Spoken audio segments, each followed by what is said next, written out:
early stages, and then kind of looking at them to pull back in the mid game where it's like, hey, look, we've got one pick, we got two picks, and have that discipline to just go, right, now we will go towards the objective, or we'll reset to get our waves in order. That's kind of the one thing that I've seen missing from LDLC's game plan overall, but I think that's more so a case of, hey, look, they're in the Amazon EU Masters, they've been looking really good in the early stages, and kind of just being a bit disrespectful, honestly, to the teams that are in the group. Well, I will say, Dagda, that's not the first time we've seen it from a top team, right? A little bit of disrespect. We've seen it before, as you say, and it's somewhat to be expected, especially during the group stage, right? Ultimately, you don't need to go 6-0 if you drop one game. Generally speaking, it's not the end of the world. Now, I know that's not the most hype thing to hear, but realistically speaking, I know that's the way a lot of the players will be thinking about it. It's once you get into the quarterfinals, once you get into the best of series, that's when you've got to really buckle down. So I'm in two minds, Dagda, coming into this one. On the one hand, I want to see LDLC playing clean, playing immaculate. On the other hand, I'd love to see him messing about a little bit. On the other side, though, Bison, we've got plenty of messing about, right? Soraka, bot lane, Lucian, mid, we've got to cart this jungle. Like, I'm so excited to see if they can push their foot forward during this game and challenge LDLC. Yeah, I remember like LeBron last year from Creme Real Betis back in summer 2021, who was bringing out like the Shakos, the Kanes, the Evelyns, and this kind of stuff. And like, you always have to be wary of what the game plan was going to be. And it feels like that's a very similar story with Bison ECLUB right now. Because, I mean, you've got, what was it, like 16 unique champions played for the AD carry. You've 21 for the mid laner, 16 as well for Mirren in the top lane. Like, they have so many different picks they bring to the table. Even like the Nasus bot, the Sion bot, now we're getting the second one of the Soraka bot this split as well. Like, it's absolutely nuts what Bison Esports Club can do.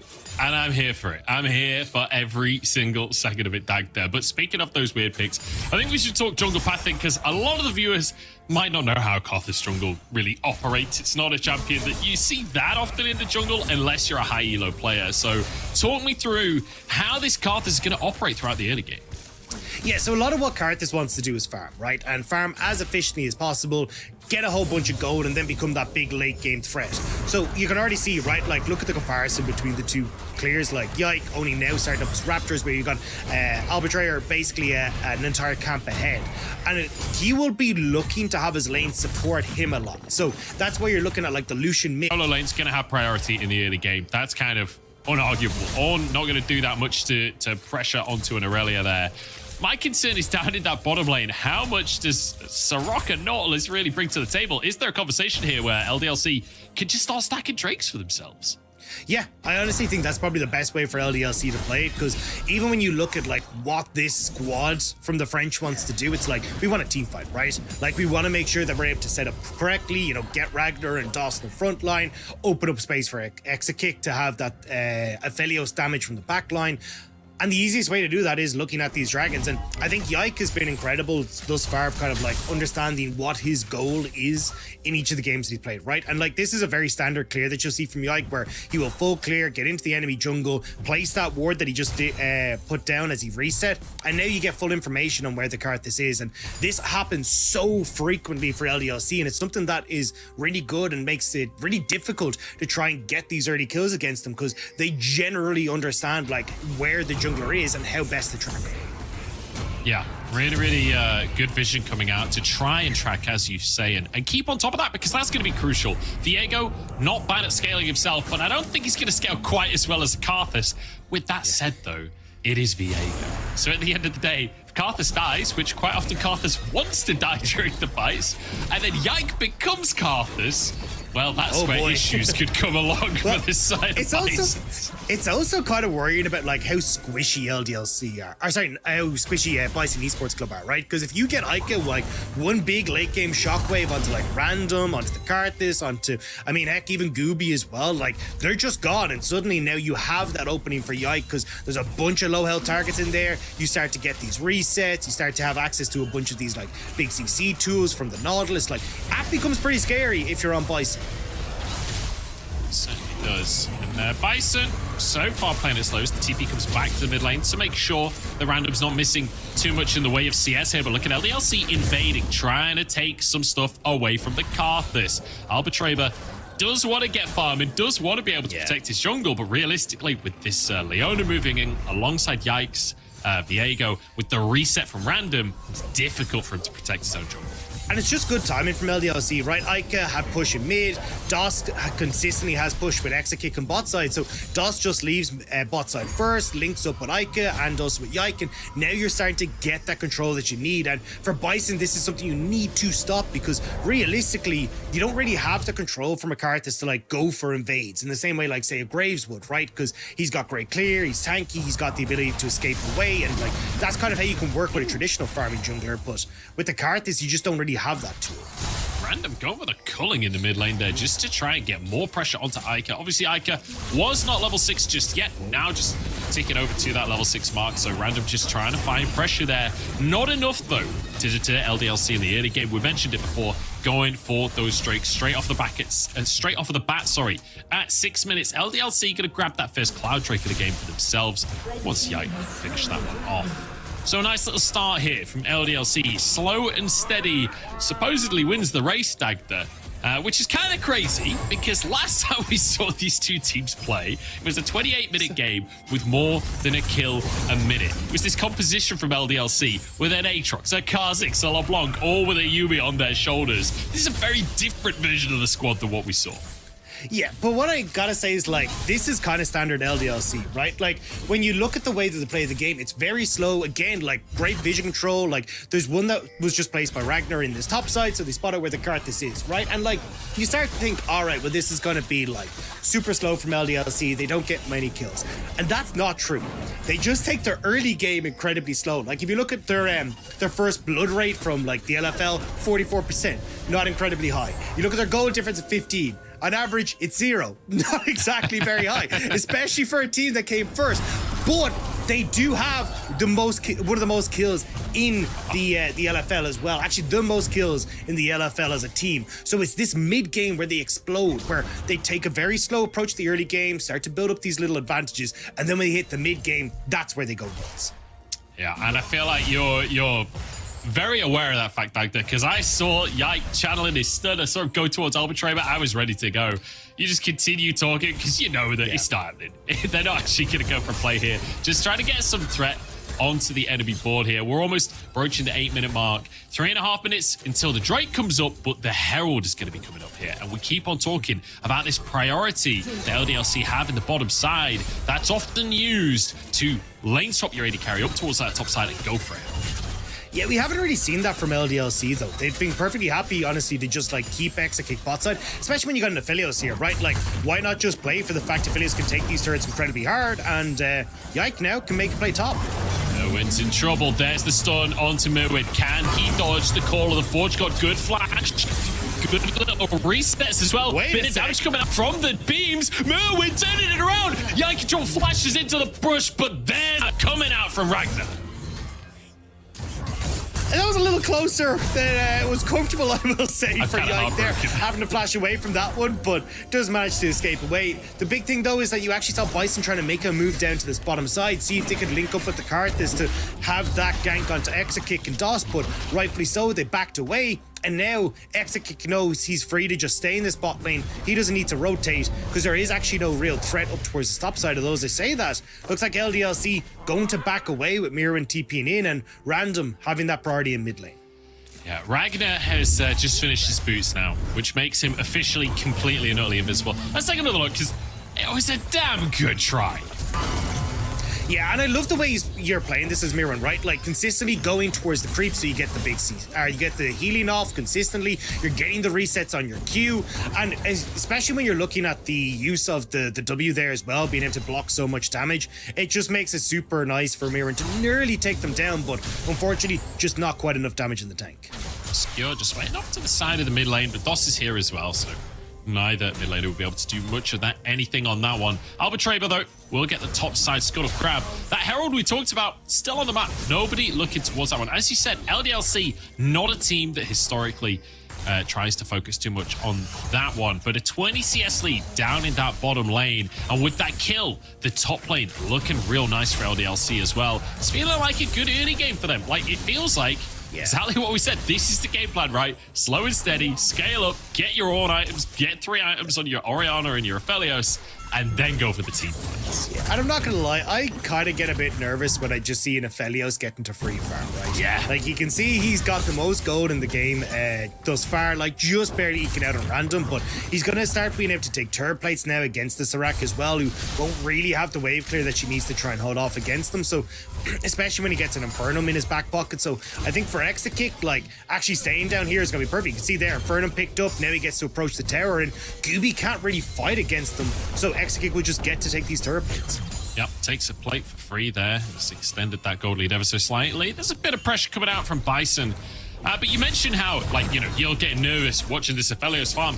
I'm also nervous for the side of Bisons if you're going into a game where it's straightforward against this kind of veterancy. Like, you know LDLC are gonna be able to win out on map trades. You know that their macro is fantastic. You know that they have the veterancy with players like Ica on this roster to be able to win a straightforward game of League of Legends. When I'm watching these tournaments, I love to see teams like Bisons coming into a game like this and bringing a bit more chaos. And yes, they've gone for a bit of a weird draft, but ultimately bringing much chaos to the board. I say that though, they've started the second Drake without much pressure to do so. Yeah, I think that's the problem, is that Bison had a moment to try and go for this dragon if they wanted to, especially when you saw Yike committing resources to the Rift Herald, but instead they tried to make the play bot. They don't really start it up fast enough, and it means that LDLC are able to take the Rift Herald, get the reset that they need from DOS, and then threaten the dragon as well. So you never actually get the opportunity now as Bison to kind of make the counter punch. Ooh, Shockwave in the mid lane onto Random. He's in trouble. He's low. Gale Force already used. Flash forward as Ica grabs himself a solo kill. That was gorgeous from Ica, consistently just making sure that he's able to play around the minions, not giving the Cully much time to hit, especially when you've got that Shockwave coming in, and Random goes down. So now LDLC, with no mid laner, they'll happily take this second dragon. They certainly will, and crucially, Random had a splash available for that Shockwave. Did not expect the amount of damage that was going to come out from Ica. And that's the thing about Orianna. People don't think about this champion as one that's going to look for solo kills, but if you miss position, this champion will punish you hard. Yeah, and I mean, you could just see it there. Right now, you get to back up as Ica. You're going to be able to finish off your first mythic item as well. TP just about to come up to go into the mid lane. Just kind of clear out these creeps, so it feels like just to finish off that last little bit of gold. But actually, no, not going to reset. So I thought he, at least with the gold there, he'd reset and trying to finish off his the Luden's Echo just to start things off with. But just going to stick around in mid, and now we got to see if DOS and Yike can make a play happen, because DOS is hovering around here. Maybe a chance to try and force a Drake while the Gale Force is there. Random does have his Gale Force on cooldown currently, but it's not long until that one comes back up, and Bison's taking their opportunity to get control of Vision in River. Remember that Drake is still on the board. LDLC got the Cloud Drake to start things off. Nobody willing to commit to this Drake. You can see Exakick as well, halfway up the lane, so he'd be able to back away if anything happens. The TP back out from Ica to rejoin in the mid lane. Has now finished that Ludens as a play in the top side. Yike happy to forego the Drake. Great predict from Ragnar. Can they actually shut down this Aurelia? Marwin diving around the lane, but I don't think he has the damage. There's the stun coming on through. The heal though, last second, Yike in trouble. The second time now, Merwin almost does it. Yeah, you can see though exactly how long this Aurelia can live though, especially when you've got the help from the Soraka, and also you're gonna have that Karthus damage come through. But unfortunately, Mirwin been kind of put in the dirt here, and it feels like, at least from the Ike side, he's going, look, Dragon would be super nice, getting this Rift Tower would be great, but realistically what we want to do is try to like set Mirwin behind, because that's going to be the main problem for LDLC in team fights. Like, if this Aurelia is able to wipe out Exakick, well then the Aurelia can probably carry the fight, or at least Random should be able to carry the fight then as the only remaining AD carry. But Mirwin not having the best of times with the attention Yike has gotten, and unfortunately the Karthus jungle just can't respond to that pressure that the Viego's able to put down. No, not so far. Crucially as well, like, it's a bit of a heartbreaker, you know, that Merwin can't turn the kill around. That's twice now that we see that happen. But another heartbreaker on the other side for LDLC. As the Herald was charging, the plays timed out.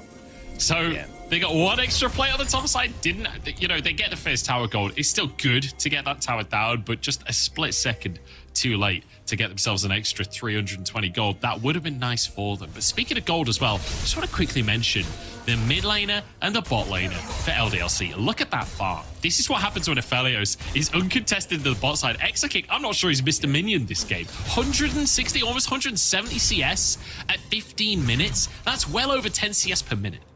Yeah, you can already see the last Whisper picked up as well. Going to end up working up towards the Lord Dominic's regard very quickly. And honestly, I wouldn't be surprised to see him pick up like the Bloodthirster third item here as well. Like usually you'd go for something like the Infinity Edge, but I think with like just that extra survivability against the Aurelia, having the ability to heal up against the Karthus is actually going to be pretty impactful, especially if Gooby's going to be providing a bunch of healing from the backline, and you don't really have much in the way of grievous wounds apart from the Bramble Vest in top lane, which isn't really going to do too much in fights.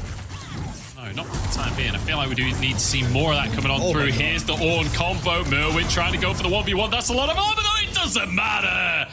Merwin, when there's no Viego in that top side, finds his opportunity. Yike has to answer in the bottom side. Arbitraber hiding in the brush here. Two people under the tower, both with global ultis, but they won't help necessarily in close range. Exakick moving forward, drops his turret. I don't think the dive can happen. You can see, though, that Ragnar not used to playing a competitive match against the Soraka. Like, tries to go for the 1v1 and forgets that you've still got that ultimate on the Soraka. And I think that's going to be such a big, crucial tool here as the game goes on. But DOS now.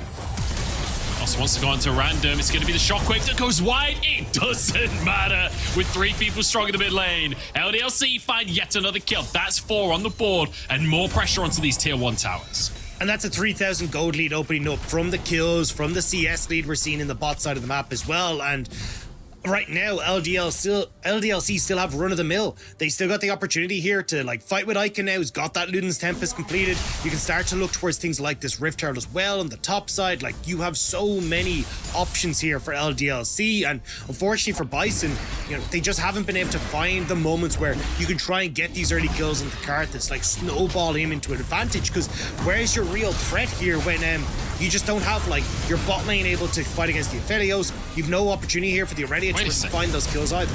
Wait a second, Dagda. LDLC are taking the Herald and the bot lane tower.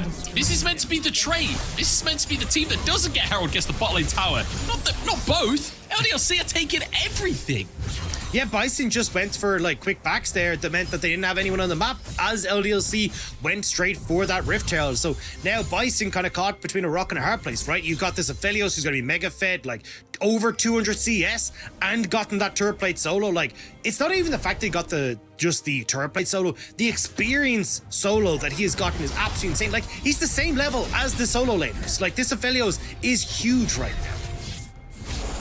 Certainly is. 200 CS. As you say, close to finishing off the Lord Doms as well. Like, this is going to get real scary. The thing is, we're talking about a scaling matchup. We've been saying scaling. The word scaling, I'm sick of saying it at this point because for the last 18 minutes, we've been talking scaling, right? It's a 4,000 gold lead for LDLC, and Bisons want to change that onto the top side. Ragnar, the target here, hooking onto the tower, trying to get the CC chain there. But Ragnar is tanky, knocking them up. But Merwin has enough life still, enough healing. I don't think it even matters. Yeah, but the problem is you're still losing out on the map. Tier 2 gonna fall on the bot side thanks to that Rift Herald. You got pressure here from Exakick alongside DOS in the mid lane, so your mid lane tier 1 is nearly going down. This isn't really a trade up for Bison despite the kill. Wait, this Herald is gonna get a charge on the inhib tower as well. Nobody here to stop it. That's going to be a bonus charge. It's a 1-for-1 trade in terms of towers. A tier 1 for a tier 2. Not favoring Bison here. And I feel like we're looking at Merwin, right? This is the guy that's got to carry on the side of Bison based on what we're seeing so far this game. Yeah, but I'm also looking at his build and kind of scratching my head a little bit. Like, you go for the Blade of the Rune King, and now you got the Sunfire. All right. All right. Hey, you said you needed him to frontline in the team fights. I guess he got that memo. Yeah, I just don't know if I'm fully sold on this. I honestly think like going in towards like the Gore Drinker, like the ability to kind of like provide even more healing is going to be a lot better. Even if you want to go for something like the Triforce as well, to be perfectly honest, like I think Triforce, when you've got so much healing on you, innately makes you tanky. So having the Triforce, having the Blade of the Rune King kind of like synergize super well together, and you got a ton of burst that you can try and get onto this backline. I don't know if I fully agree with the Sunfire in this situation. Like, yes, you'll be tanky and you'll have a good amount of sticking power onto something like Exekick, but I think you've got so much innate sustain that you're going to be tanky regardless of what happens. Yeah, we'll see. We'll see if he's going to be able to have that sustain. One thing I will say in his defense, at least it's fairly safe to assume there's going to be a lot of mortal wounds coming out on the side of LDLC. It's been a while since we've seen any recalls, but you can anticipate at some point the Oblivion Orb coming out from Ica. Exekick, I maybe wouldn't expect him to build healing reduction himself, as maybe Yike can go for that instead, but you can anticipate healing reduction, so maybe just wanted to go pure tanky stats. I don't know. I don't know why I'm trying to colour right now. I'll leave that one to you, Dagda, but yeah, we'll have to see how this Sunfire Aurelia is going to work out for Merwin. I have to say, though, whether it works or not, regardless of what happens for the rest of this game, I'm loving what Merwin is bringing to the table. Takes this Aurelia, almost 2v1s twice, finds a solo kill, now go for a Blade of the Rune King with a Sunfire. Like, I'm totally on board with this guy.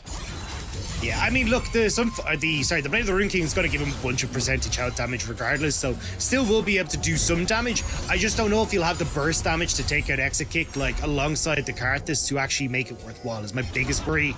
And even if you wanted to try and play side lanes, it just feels like Triforce does more. But I'll digress anyway as we start to move on, because LDLC, we talked about how strong their vision game is. Already you can see it setting up in this top side jungle. Like, they've got control there just off the side of mid lane. You've got that top side ward as well. Like, this is how LDLC tend to play out their objective focus, and it's always so good to see, because honestly I think they're the best warding team. Oh, big all in the mid lane. That's a combo and a half right there. Skjor gets healed though, back to full HP. Now a laser across the team. In comes Merwin, looking for recess, looking for Qs. One kill already. Culling gonna go wide on this one, but Ragnar, damn tanky, difficult to deal with. But Merwin practically invincible. LDLC start the fight, but it's actually even. Yeah, LDLC not quite able to get what they wanted. Merwin goes forward though. Oh, misses the knockup. Ragnar kind of fumbled this one. He's CC'd. Merwin gets a heal. In goes Yike to try and find the reset. Soroka now, he can heal his own team, but he's a little too late on it. Random finds the kill. And now the chase down, looking for the stun. Dodged by Random. He's trying to get into the rush, trying to play with vision. Yike on the chase down. Ica's there for the double kill on the dissonance. Ica wants more too. Shockwave on cooldown. But LDLC are happy with that. And they still have their jungler. They still have a ton of damage. They can turn straight over towards this Baron. And for Bison, they've got to look on and kind of shake their heads. That little overextension now costing them so much. Beautiful stuff from LDLC, and Bison so close to beautiful, right? And that feels the story of the game this entire time. We keep seeing it with Merwin in the top side, almost 2v1ing. We keep seeing it with the play from Random trying to be aggressive in the mid lane, but going down to Ica. It feels like Bison are so close, and yet so far, time and time again. And now, one more. All in onto this Karthus. Can they actually finish this one? I'm not sure if they've got the damage. Apparently they do, but Yike, no ultimate available. That means he's got to get out of dodge. Shockwave, though, from Ica to protect his jungler. Beautiful bit of team play from LDLC. Yeah, so they will just escape away. Won't get the cherry on top with the Baron and the kill onto the Karthus, but they are going to be able to escape happy regardless. And we'll see here, right? Like, 3 members underneath this mid lane turret, but they don't spot that Lucian is actually wrapped the whole way around. So they think that they got the opportunity to dive the tower, but the healing comes through. The ultimate from the Karthus still means that he's got uptime in this fight despite the death. And Merwin, with a great TP straight in behind LDLC, is able to just absolutely decimate them. But again here, Merwin going that little bit too far forward. And even though we have the 1-for-1 thus far, just takes that terror shot, and that's the go button for LDLC. I'm not sure, Dagda, I don't know if you know this interaction. If anyone on Twitter can let me know. I think Ragnar hit his pillar there, but because it was in the Soroka silence, I think it might have not done the knockup because of that. I'm not especially sure on that one. It looked a bit funky, but that's cool. If that's the interaction, that's really cool. Really nice follow-up, obviously, from LDLC there. Ica getting the double kill, along with the Calibrum from Exekick. And now we've been talking about control. We've been talking about how LDLC play the map. Well, Dagda, they're almost 8,000 gold. they have complete and utter control. The Drake is there if they want to go for the Ocean Soul. They already have the Baron in their pocket. They can really start to take over. They might just look to snowball this one into a win here. Remember, their first win against Bisons was 28 minutes. We had more than a kill a minute. It's been a very different pace of game in terms of those kills, but not if LDLC just wiped Bisons a few times before they finish the Daces. You've even got Dragon this up as well, which LDLC can try and fall back to after this push, but they just want to try and get the most out of this Baron push. Just 50 seconds left, so they'd only get another wave, so they decide to back away instead. And it feels like you just go to Dragon, get the third one. They can kind of start to siege up, slowly play out this game, and wait for the next Baron to come up. Wait for that 5 minutes until this next Ocean Dragon Soul is available for LDLC. And with the amount of controls they have on the map, when you've got these Ornn items that are starting to come through as well, it just becomes so hard for Bison to try and make this fight happen. We see a reset coming out from Albatraver. The Drake on the map right now, Yike on the bottom side. I feel like you just take the Drake just because it's there, right? Even if you're not looking for Drakes necessarily. I feel like this is just on a silver platter. You have to go with this Drake at this point for LDLC. You've got everything. Why not finish it all off? But then the question is, how do they continue with this pressure? As we've said, that bottom lane inhib tower already gone down thanks to the... Remember, that Herald charged about half an hour ago, it feels like, at this point. That's going to help them open up the map. The Baron now down, but I don't think that's going to stop LDLC. No, they're perfectly happy. You've got this insane front line, the ability to dive whenever you want, and Lucian was spot on the top side, so they're just going to take the turret. TP coming on through.